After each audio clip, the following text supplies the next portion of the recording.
Narito ang mga pinakamainit na balita ngayong tanghali. Dating Bamban Tarlac Mayor Alice Guo inilipat na sa Pasig City Jail. 2 araw na tigil pasada ng ilang transport group, umarangkada na. Oil price hike ipatutupad bukas. Sa MBC TV correspondents, lalaki patay matapos pagbabariling sa Bacolod. Sa MBC TV Sports, UE Red Warriors ibinigay ang unang pagkatalo ng Lasal. At sa Showbiz Spotted, iconic MMFF movies mapapanood na sa halagang 50 pesos bilang pagdiriwang ng kanilang ika-50 taong anibersaryo.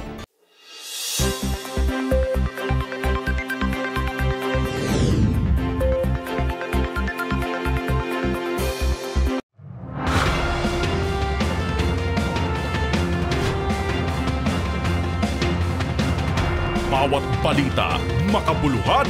Bawat kwento, makapangyarihan. Boses ng Pilipino para sa Pilipino. Live mula sa MBC TV Studio. MBC TV Network News.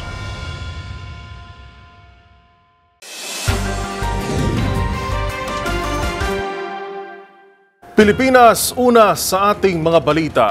Inilipat na ngayong araw si dating Bamban Tarlac Mayor Alice Guo sa Pasig City Jail Female Dormitory. Ito ay matapos manatili ang dating alkalde ng higit 2 linggo mula sa kustudiya ng Philippine National Police Custodial Center sa Camp Crame sa Quezon City. Ang buong detalye ihahatid sa atin ni Edniel Parosa. Formal nang inilipat sa Pasig City Female Dormitory si dismissed Bamban Tarlac Mayor Alice Guo mula sa kustudiya ng Philippine National Police. Alas 9:33 ng umaga ngayong Lunes, opisyal nang tinanggap ng Bureau of Jail Management and Penology ang kustudiya ni Guo matapos ang higit 2 linggong pananatili sa PNP Custodial Center sa Camp Crame. Pero sa likod ng bulletproof vest at Kevlar helmet na proteksyon ng sinipang alkalde, nabatid na iniinda rin pala nito ang isang suspected infection sa kaliwang baga.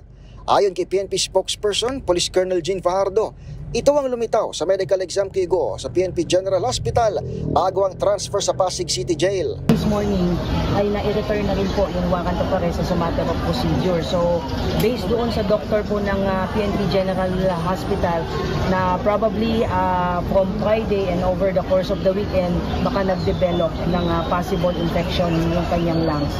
So we declared it, yung mga doctors, and it will be the disposition now of the BJMP on how to treat this possible infection.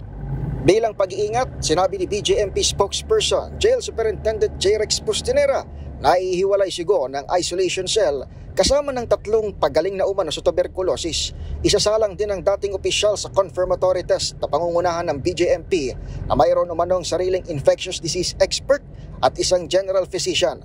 Nauna nang binanggit ni Pustinera na overcrowded ang Pasig Female Dormitory na lampas na umano sa 200% ng kanyang kapasidad. Matatandaang dinala rito si Guo sa utos ng Pasig RTC na nagparesto sa kanya sa non-bailable na kaso ng qualified human trafficking, hiwalay pa sa kasong graft na naisampa naman at napiyansahan na sa korte sa Valenzuela. Nasa Pasig City Female Dormitory rin ng mga kapwa-akusado ni Pastor Apollo Kibuloy sa parehong salang qualified trafficking na sina Ingrid Canada, Pauline Canada, Jacqueline Roy at Sylvia Simanyes. Para sa MBC TV Network News, ito si Edniel Parosa, una sa Pilipinas, una sa Pilipino.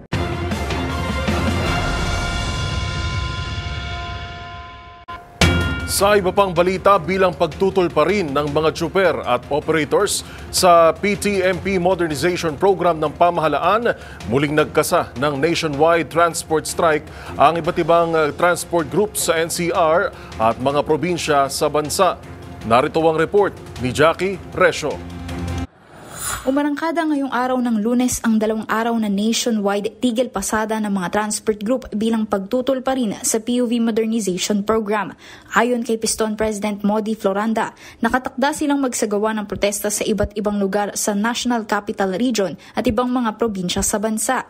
Sabi ni Floranda, 80 hanggang 70% ng public transport ang posibleng maparalisa dahil sa kanilang aktibidad. Pero ayon sa Manila DRRMO, ay hindi ramdam ngayong araw ang naturang tigil pasada dahil normal ang mga biyahe ng mga pampublikong sasakyan at walang naitalang stranded na pasahero.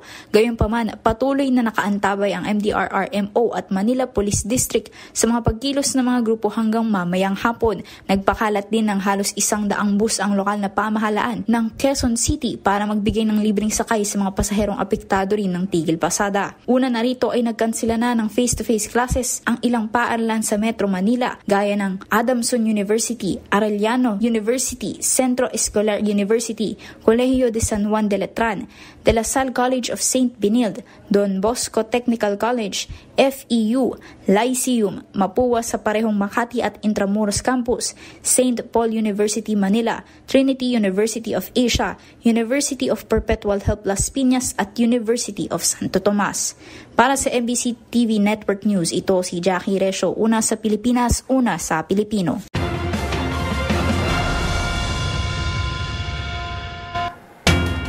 Hinamo naman ng samahan ng mga dating PNP chief na mag-public apology si retired General Raul Villanueva kasunod ng isiniwalat nitong impormasyon na isang dating general umano ang tumulong kay Guo na tumakas ng bansa.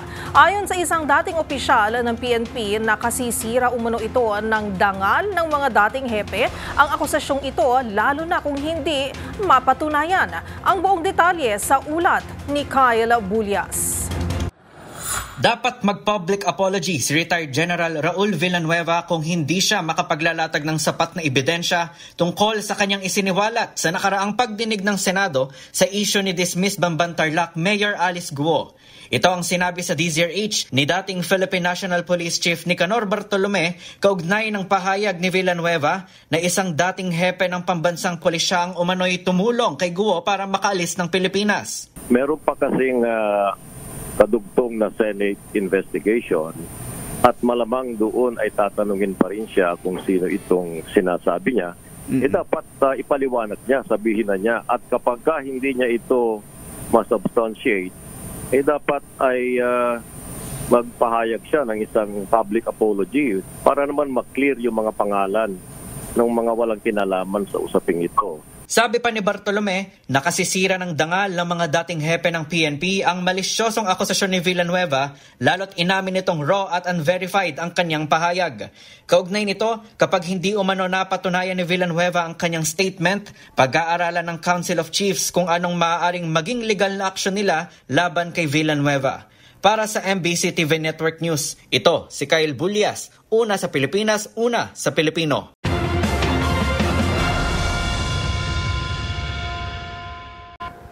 Samantala, nasa 300 na mula sa higit 800 mga nakatenggang containers na may lamang imported rice ang nakuha na ng kani-kanilang consignees sa Port of Manila. Ayon sa pamunuan ng Philippine Ports Authority o PPA, halos 1 buwan nang nakatenga ang mga kargamento at hinihinalang naghihintay lang ang mga consignee na tumaas ang presyo bago nila ito ilabas. Ang iba pang detalye sa report ni Leth Narciso. Nabawasan na ang shipping containers na naglalaman ng bigas sa mga pantalan. Sa press briefing sa Malacanang, iniulat ni Philippine Ports Authority General Manager J. Santiago na nakuha na ng kanya-kanyang consignees ang 300 mula sa 888 na nakatenggang containers na karamihan ay nasa Manila ports. Binigyan naman ng PPA ng hanggang katapusan ngayong buwan ang iba pang consignee para mailabas ang kanilang kargamento. Ang magandang balita po na dahil sa ating pagsisiwalat ng mga overstaying containers po dyan ng bigas, over the weekend lamang po ay nasa 300 containers po ang na-pull out na ng mga kanya-kanyang consignees nito, and we look forward na sa mga darating pa pong mga araw hanggang katapusan po ng buwang ito ay tuluyan pa pong mababawasan. Ayon kay Santiago, kapag hindi nakuha ang mga ito hanggang September 30, ay i-endorso na sa Bureau of Customs pagsapit ng October 1 para maideklarang abandoned. Ang DOC na niya ang bahalang magdetermina kung saan dapat magamit ang hindi makiklaim na mga bigas. Sa panig ng Department of Agriculture, sinabi ni Assistant Secretary Arnel de Mesa na susuriin ng Bureau of Plant Industry kung ligtas pang kainin ang mga bigas, partikular yung tumagal na ng 275 days sa pantalan. Ang concern namin yung food safety. May nabanggit si GM kanina na isa lang naman na kargamento na 275 days. So 9 months na yan na nakatenga. Plus, kailangan din makita kung kailan niya na-harvest. Kasi pag tumagal ng isang taon, medyo matagal na yung bigas. We just would like to ensure food safety ng bigas. Para sa MBC TV Network News, ito si Let Narciso. Una sa Pilipinas, una sa Pilipino.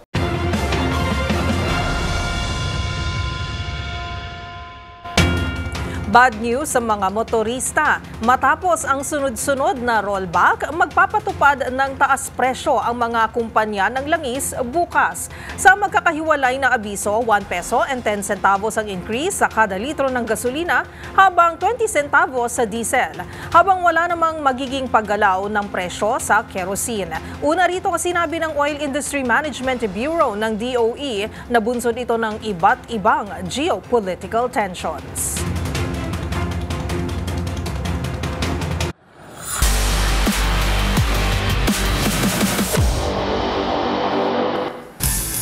Sa mundo ng basketball, trust and teamwork.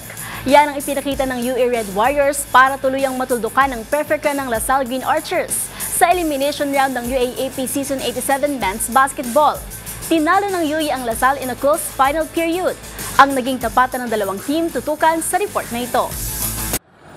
Ipinatikim ng University of the East ang unang pagkatalo ng De La Salle University sa elimination round ng UAAP Season 87 Men's Basketball. Explosive performance ang ipinakita ng UE point guard na si John Abate at shooting guard nito na si Wello Lingo-Lingo para matuldukan ang perfect run ng Green Archers with goals 75-71. Nakapagtala si Abate ng 20 points, 5 rebounds, an assist and a steal.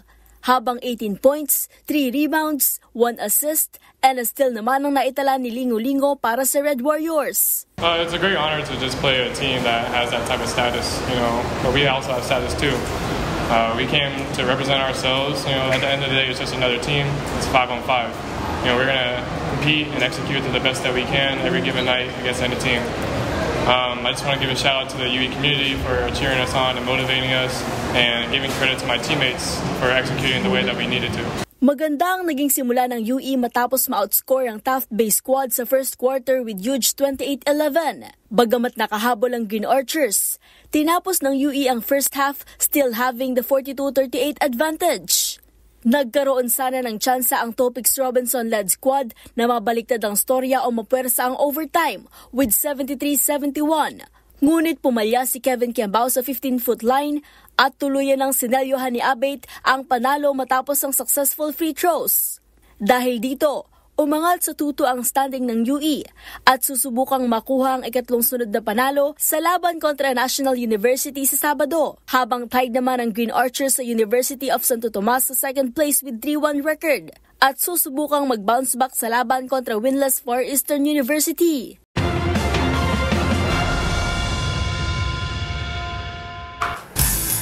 Sa aming pagbabalik, tagumpay na nadepensahan ng ating Pinoy boxer na si Melvin Jerusalem ang kanyang WBC title kontra sa isang Mexican challenger. Manatiling nakatutok sa MBC TV Network News.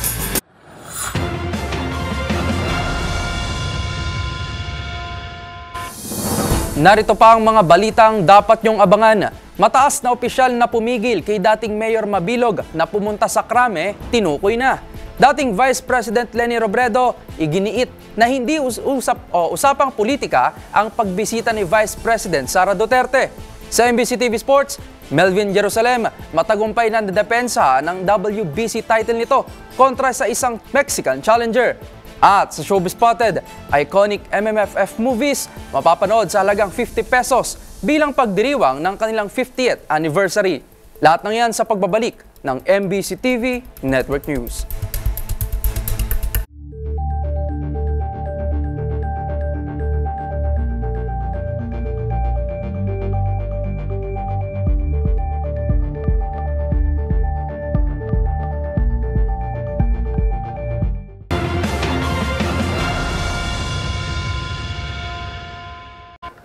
Sa pagpapatuloy ng ating balitaan, tukoy na ang pangalan ng isang mataas na opisyal na pumigil kay dating Iloilo City Mayor Jed Mabilog na pumunta sa Campo Crame noong 2016 upang mailigtas ang buhay nito. Ayon sa mensahe ng opisyal kay Mabilog, ipapadawit raw umano sa kanya sina dating presidential candidate Mar Rojas at former Senator Franklin Drilon sa isang illegal drug trade, bukod pa sa banta sa buhay nito. Narito ang buong detalye sa ulat ni Milky Regunan. Si dating PNP Chief Police General Camilo Casculan ang nagsalba umano sa buhay ni dating Iloilo City Mayor Jed Mabilog at sinabihan siyang huwag pumunta sa Campo Crame noong 2016.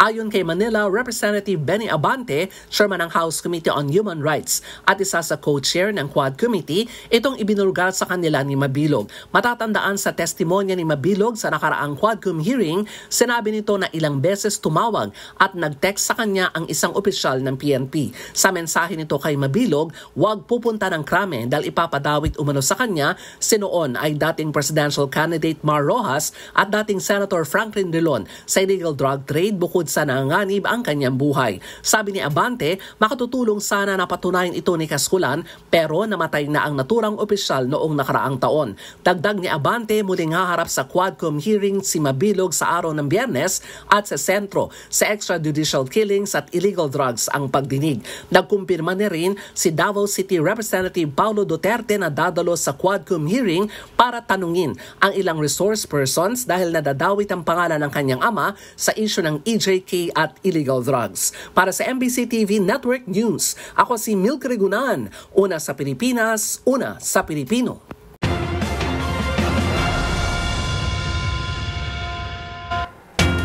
Muling ipinagpaliban ng Department of Transportation ang pagpapataw ng multa sa mga motoristang gumagamit ng tollway na walang electronic toll collection o yung ETC device o RFID at walang sapat na load.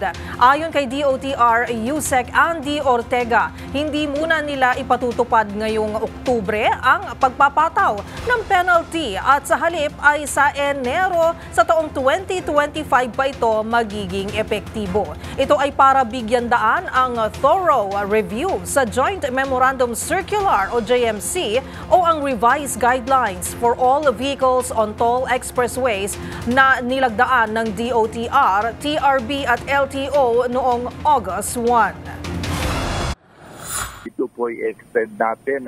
It could be up to January po. Hintay lang natin yung ating memo.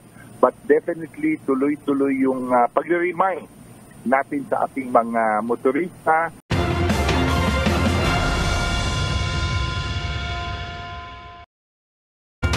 Sa iba pang balita, ikinatuwa naman ng mga re-electionist senators ang naging resulta ng pinakahuling Octa Research Survey. Kabilang narito si Senator Bongo na nakakuha ng 49% voter preference kasunod ng naitatag nitong malasakit centers para sa publiko. Narito ang buong ulat ni Raymond Dadpaas.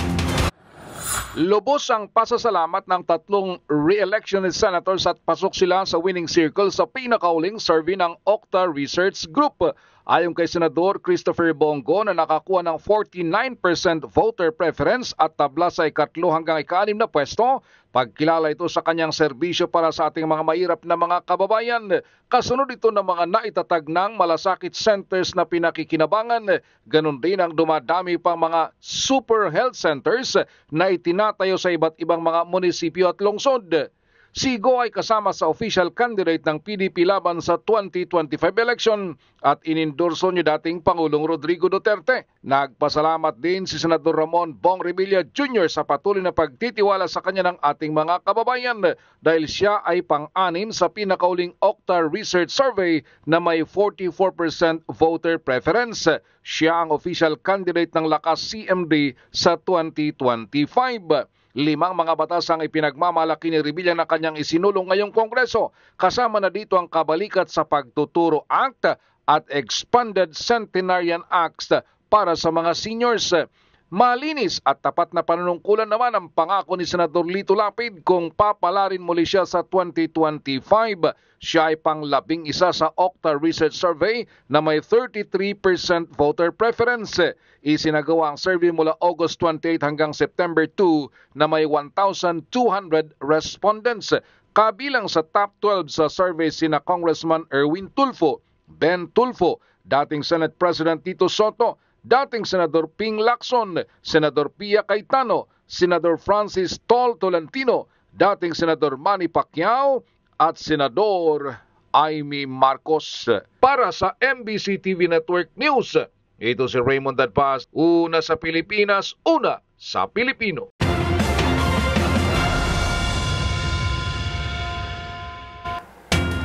Welcome ang lahat sa Naga City dahil walang kulay politika ang Peña Francia. Ito ang naging sagot mismo ni dating Vice President Leni Robredo sa isang media interview ukol sa naging kontrobersyal na pagbisita sa kanya ni Vice President Sara Duterte. Ayon kay Robredo, ganito na talaga ang sistema sa lungsod simula noong alkalde pa ang kanyang yumaong asawa na si former DILG Secretary Jessie Robredo. Nanindigan ang dating ikalawang Pangulo na personal ang naging usapan nila ni Duterte. Ito rin ang sinabi ni Attorney Barry Gutierrez, tagapagsalita ni Robredo, pero naniniwala umano itong may ibang intensyon si VP Sara. Siyempre hindi mawawala sa isip namin na yung pagpunta doon may intensyon na palabasin, 'di ba? Na merong niluluto, parang ganoon 'di ba? Kasi gaya nga ng sinabi mo, katak-katak pagkatapos ng 8 taon.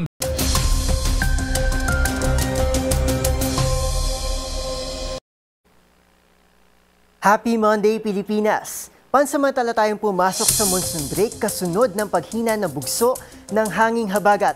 Dahil dito muling nagbabalik ang easterlies o ang mainit na hangin mula sa karagatang Pasipiko na siyang magdadala ng maalinsangang panahon sa malaking bahagi ng ating kapuluan.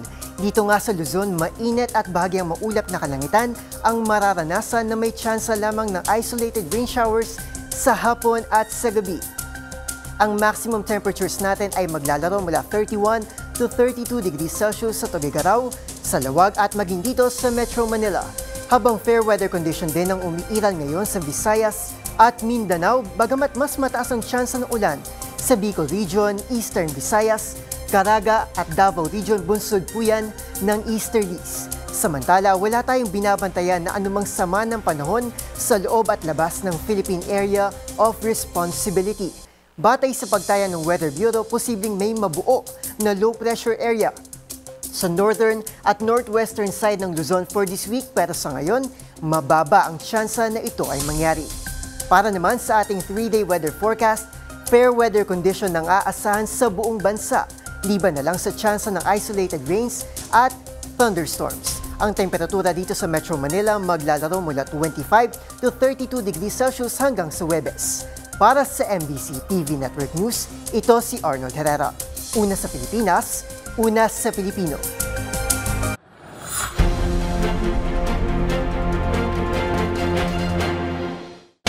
Nakiisa na rin ang iba't ibang Drivers and Operators Association ng Grupong Piston sa malawakang tigil pasada ngayong araw sa Quezon City. Sigaw ng mga tsuper, kabuhayan pa rin umano nila ang nakataya sa pag-arangkada ng Transport Modernization Program ng pamahalaan. Pakinggan natin ang report ni Val Gonzalez. Nasa humigit kumulang 20 mga tsuper na miyembro ng Project 23 Operator and Drivers Association o Projoda ang ngayon na nagsitigil pasada. Pumwesto ang mga Projoda member na mga kaalyado ng Grupong Piston sa kahabaan ng Anonas Street Corner Tindalo Project 2 Quezon City. Ayon kay Mang Artemio Piñero, presidente ng Projoda, sumama ang kanilang grupo sa 2 araw na tigil pasada dahil ang kanilang hanap buhay ang nakataya kapag tuluyan ng umarangkadang Transport Modernization Program ng pamahalaan. Aminado si Mang Artemio na malaking porsyento na ng kanilang miyembro sa Projoda ang nagpa-consolidate at pumayag na sumailalim sa kooperatiba. Dati raw ay nasa 80 kanilang miyembro pero ngayon ay mahigit na sa kalahati ang nawala. Inabutan din ng DZRH News na sa halip na mangumbinse ng mga kasamahang tsuper ay nanghihingi na lamang sila ng tulong pinansyal mula sa mga sumama sa consolidation para may magamit sila sa 2 araw nilang transport strike. Para sa MBC TV Network News, ako si Val Gonzales, una sa Pilipinas, una sa Pilipino.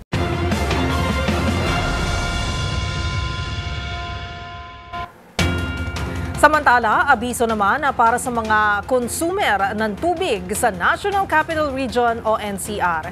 Yan ay dahil isang linggong magkakaroon ng water interruption ang ilang lugar sa NCR simula na ngayong araw hanggang sa Sabado. Bunsod ng isinasagawang maintenance activities. Ang buong detalye at ang mga syudad at barangay na apektado nito alamin sa report ni Arnold Herrera. Abiso sa mga consumer. Tatamaan ng isang linggong water service interruption ang ilang lugar sa Metro Manila bunsod ng regular maintenance activities. Sa anunsyo ng Maynilad, sa pool ng 5 magkakahiwalay na maintenance works ang 16 na barangay sa Caloocan simula ngayong araw hanggang sa Sabado. Apektado rin ang malaking bahagi ng Malabon City, maliban sa Barangay Longos sa 7 oras na water audit na isasagawa mamayang gabi hanggang alas 5 bukas ng umaga. Simula mamayang gabi hanggang sa Biyernes, makakaranas din ng serye ng water interruption ang halos buong Navotas, maliban sa Barangay Bangkulasi at North Bay Boulevard South para sa repairs, water audit at pagsusuri ng leaks. Samantala, sa pool din ng maintenance works hanggang sa huling araw ng Setyembre ang ilang barangay sa Quezon City kabilang ang Commonwealth, Kaligayahan, Gulod, Santa Monica, Talipapa at 4 na iba pa. Gayon din ang BF Homes sa Parañaque. Asahan ng water interruption simula alas 10 ng gabi na posibleng tumagal hanggang alas 6 ng umaga. Para sa MBC TV Network News, ito si Arnold Herrera. Una sa Pilipinas, una sa Pilipino.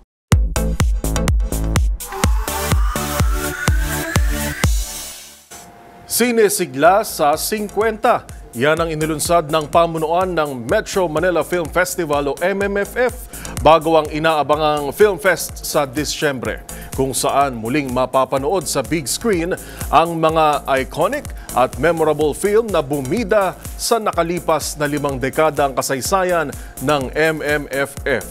Ang ticket price, dates to remember at listahan ng pelikula, alamin sa Showbiz Report ng ating Showbiz Angel. Bilang pagdiriwang ng Metro Manila Film Festival sa kanilang Golden Anniversary, 50 iconic MMFF movies ang ipalalabas sa mga sinihan.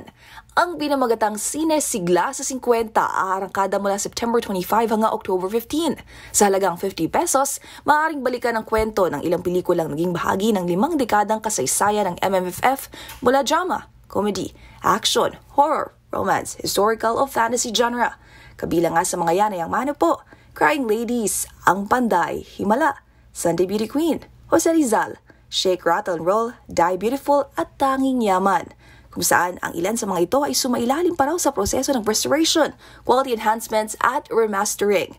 Ayon naman kay Attorney Romando Artes, MMDA Acting Chair at overall concurrent chairman ng MMFF, ang inisyatibong ito ay bilang pagkilala sa kontribusyon ng Metro Manila Film Festival sa Philippine film industry. Isa rin anya itong paraan to celebrate the evolution of MMFF sa nakalipas na mga taon, nang sa gayon ay ma-experience sa mga bago, kaya din sa mga matatagal nang sumusubaybay sa MMFF ang ika nga nila yung magic na mga pelikulang bumida sa naturang film fest sa muling pagkakataon.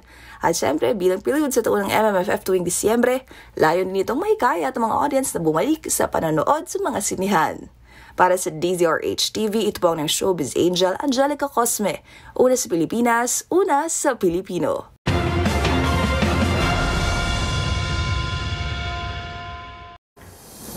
Narito pa ang mga balitang dapat niyong abangan. Trabaho party list, nasa top choices ng taong bayan. Sa MBC TV correspondents, lalaki patay sa pamamaril sa Bacolod City. Sa trending and viral show, pinakamaraming cosmetic makeovers sa loob ng 24 hours na itala ng isang artist mula Sierra Leone. Sa MBC TV Sports, Melvin Jerusalem matagumpay na nadepensahan ang kanyang WBC title kontra sa isang Mexican challenger. Lahat ng yan sa pagbabalik ng MBC TV Network News.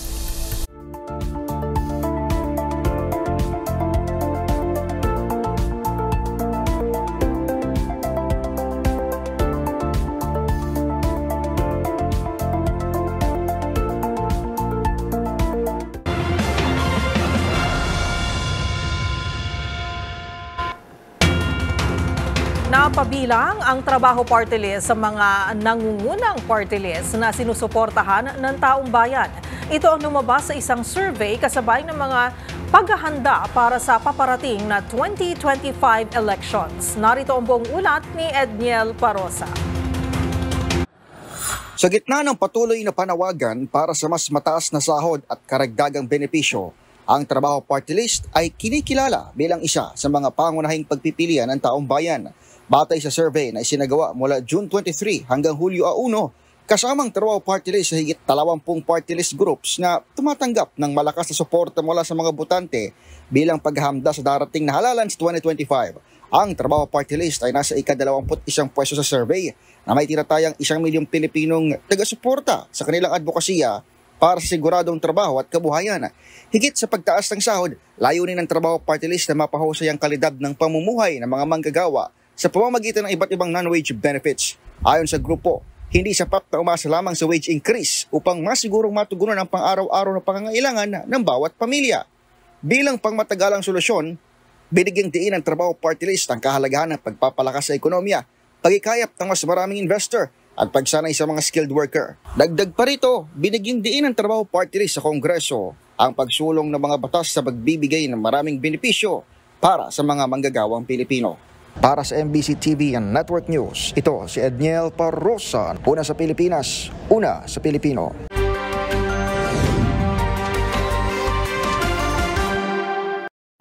Patay naman ang isang 30 anyos na lalaki sa Bacolod City. Ito ay matapos paulanan ng bala habang naglalakad lang ng hindi pa nakikilalang sospek. Yan at ang iba pang mga rumarapidong balita mula sa probinsya, hatid ng iba't ibang istasyon sa ilalim ng MBC Media Group. Patay ang 30 anyos na lalaki matapos pinagbabaril sa Bredco Port, Purok Lampirong, Barangay 2, lungsod ng Bacolod. Ayon kay Police Major Eugene Tolentino, hepe ng Police Station 2 ng Bacolod City Police Office, ang biktima kinilala na si Aljon Baticados, residente ng Purok Masagana, Barangay 6 na nasabing lungsod. Dagdag pa ni Tolentino, habang naglalakad si Baticados sa daan, pagbabarilin ng isang hindi pa nakilalang sospek na suot ang itim na jacket at mayroong kaperosa sa mukha. 4 ang tama ng biktima na kinasawi nito kung saan tumakas ang sospek matapos ang krimen. Na-recover sa lugar ng insidente ang 4 na basyo ng kalibre 45 na pistola.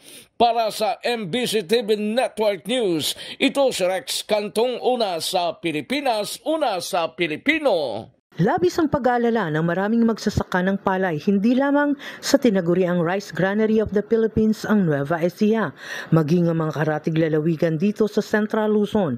Ito'y dahil sa patuloy na pagbagsak ng presyo nito mula sa dating 19 hanggang 20 pesos kada kilo sa mga pribadong palay traders. Ngayon, pumapalo na lamang sa 15, 16 at 17. Depende sa kalidad nito sa moisture content. Sa ngayon, nagsimula ng umani ang mga magsasaka, bagamat marami sa mga sakahan ay tinamaan ng mga sunod-sunod na bagyo na nagpalubog sa kanilang mga pananim. Maliban sa pagkasira ng kalidad nito dahil sa pagkababad sa tubig, isa pang dahilan ay napipilitan na ngang ibenta ng sariwa ang mga inaning palay sa mababang presyo.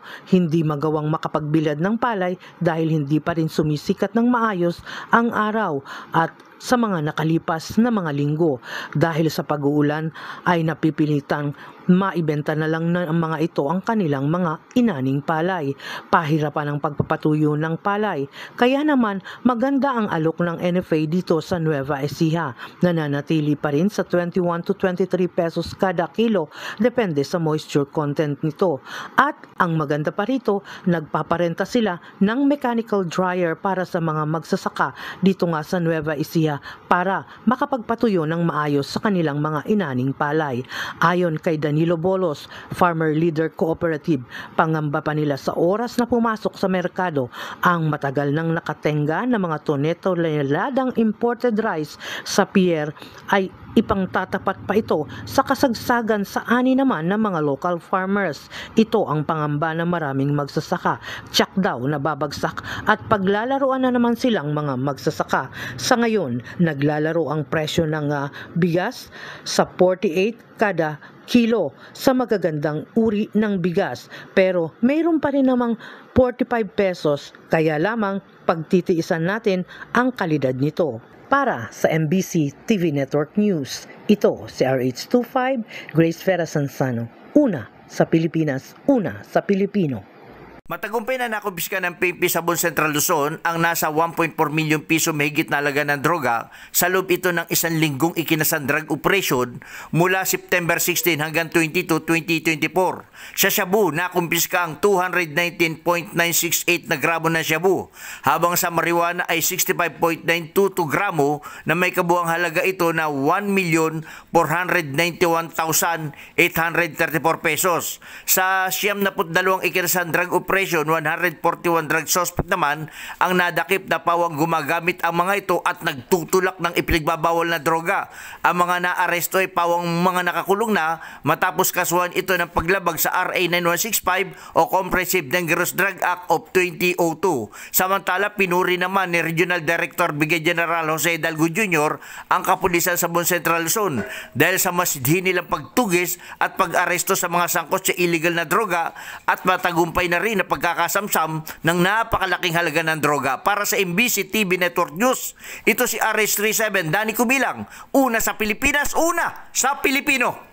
Nakumpiska sa mga personahe ng Philippine Drug Enforcement Agency 11 ang halagang 156,000 sa hinihinalang shabu sa ikinasang drug bypass operation alaw na 50 na madaling araw sa Purok Masagana 9, Barangay Central, Mati City, Davao Oriental. Target sa bypass operation ay isang alias Megs, 25 anyos, kung saan nabila ng isang pakiti ng illegal na droga mula sa nagpanggap na pusher buyer matapos nironda ng PDEA ang drug den. Nakumpiska rin ng PDEA 11 ay iba pang siyam na mga pakiti na may bigat na 23 grams at shabu paraphernalia. Kasama sa naresto ay ang mga drug den visitors na sina alias Leon at alias Nino. Nakakulong na ngayon ang mga narestong suspect habang naharap sila sa kasong paglabag sa Republic Act 9165 o Comprehensive Dangerous Drugs Act of 2002. Para sa MBC TV Network News, ito si June Soter, una sa Pilipinas, una sa Pilipino. Arestado ng mga pulis sa bayan ng Katarman ang isa na namang drug personality kung saan hinuli ito ng mga pulis sa isang search warrant sa ilegal na droga. Ayon sa report ng PNP, arestado ang isang 43 anyos na drug personality nang makuha ng ilegal na droga na pinaghihinala ang shabu sa loob mismo ng kanyang bahay sa Barangay Abad Santos, bayan ng Katarman. Nakilala ng sabing suspect na si alias Winston. Inaresto ito sa isang search warrant na inisyu mula sa 10th MCTC Katarman Lope de Vega Judicial Region. Sa report ng PNP, nakuha sa posisyon ang 7 sachet ng pinaghihinalaang shabu, 8 glass pipes, aluminum foil at empty plastic sachet. Nakadetain na ang sabing suspect sa Katarman NPS at haharap sa kasong illegal na droga. Samantala, ang mga nakumpiska na mga item ay dinala sa pulisya ng Katarman. Mula sa MBC Network News, RH34 Jane Galit Bantayan, una sa Pilipinas, una sa Pilipino.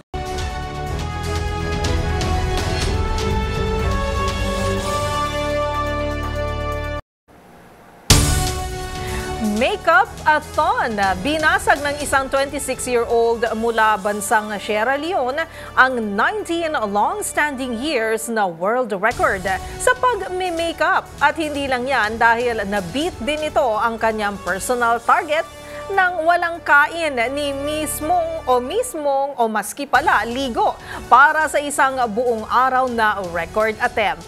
Ang kamanghamanghang Guinness World Record ni Mary sa most cosmetic makeover in 24 hours. Alamin sa trending report ni Rovic Manuel.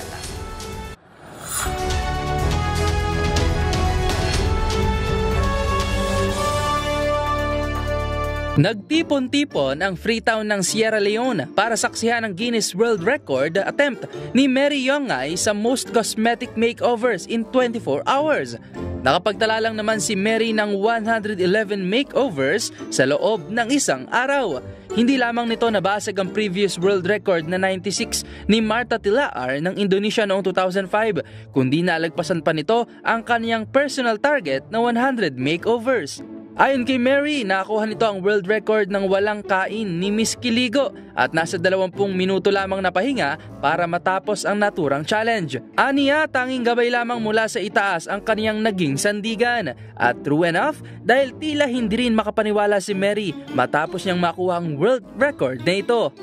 Talaga rin namang nakakamangha dahil sa make-up-a-thon na ito, kinakailangan niyang gumamit ng concealer, foundation, blush o bronzer, 2 kulay ng eyeshadow, eyeliner, mascara, lipstick, lip liner at loose powder para lang matapos ang isang set.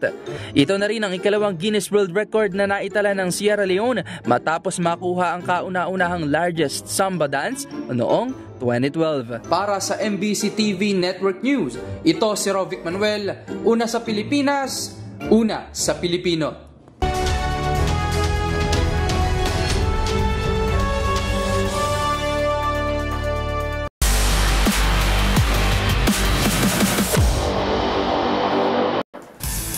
Sa mundo ng boxing, nananatili sa kamay ng Filipino boxer na si Melvin Jerusalem ang kanyang WBC minimum weight title.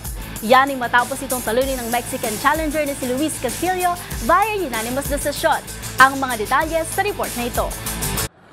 Pinatunayan ng Filipino boxer na si Melvin Jerusalem na nararapat lang itong tanghaling world champ matapos niyang mapagtagumpay ang depensahan ng WBC Minimum Weight Championship title. Tinalo ng 30-year-old boxer ang undefeated at ranked number 1 sa Mexico na si Luis Castillo via unanimous decision sa main event ng blow-by-blow show kagabi. Sa unang round, agad pinaulanan ng suntok ni Jerusalem ang kalaban at kanya itong napatumba. Ininda lang ito ni Castillo at patuloy pa ring lumaban hanggang matapos ang round. Sa mga sumunod na round, nagpakitang gilas ang Bukidnon Pride sa pamamagitan ng quick jabs at trademark nitong right straight sa ulo at katawan ng kalaban. Dahilan para maipit at malimitahan ng Mexican challenger. Matapos ang 12 rounds of action, umangat sa 23 wins, 3 losses and 12 knockouts ang record ni Jerusalem. Habang napatikim naman ito kay Castillo ang unang pagkatalo with 21, 1-1 and 13 knockouts.